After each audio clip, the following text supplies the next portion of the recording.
Hello guys, bienvenue dans cette vidéo. Aujourd'hui, on va apprendre à faire les lignes propres sur la partie en avant de la tête. Donc, le principe reste le même. On suppose qu'ici, on veut faire des large, medium, knotless braid.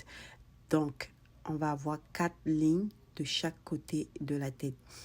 La technique pour la séparation, c'est exactement la même chose qu'on en a parlé jusqu'à date.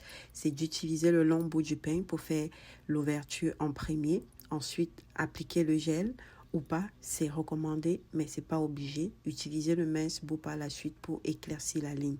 Une fois que cette étape est faite, on va prendre maintenant chaque partie encore qu'on va diviser en 2 parties égales. On suit exactement les mêmes étapes pour les séparations.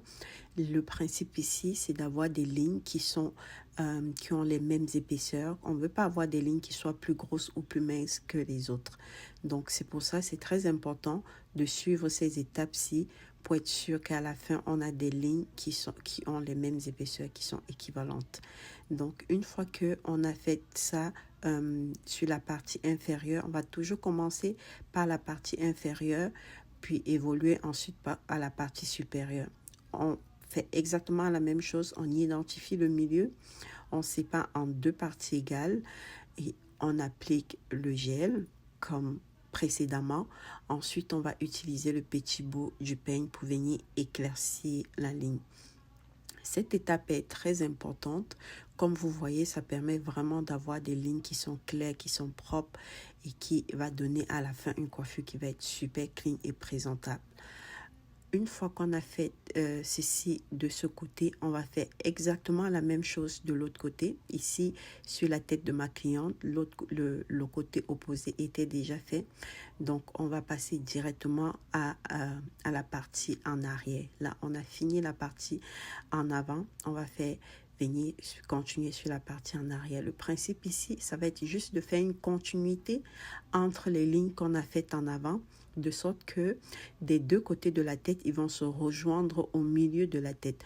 On va ainsi avoir une ligne qui quitte d'un côté de la tête jusqu'à l'autre bout de la tête, avec tout en respectant des épaisseurs, la même épaisseur d'un bout à l'autre. C'est pour ça que c'est très important de suivre ces étapes-ci parce que ça va beaucoup aider.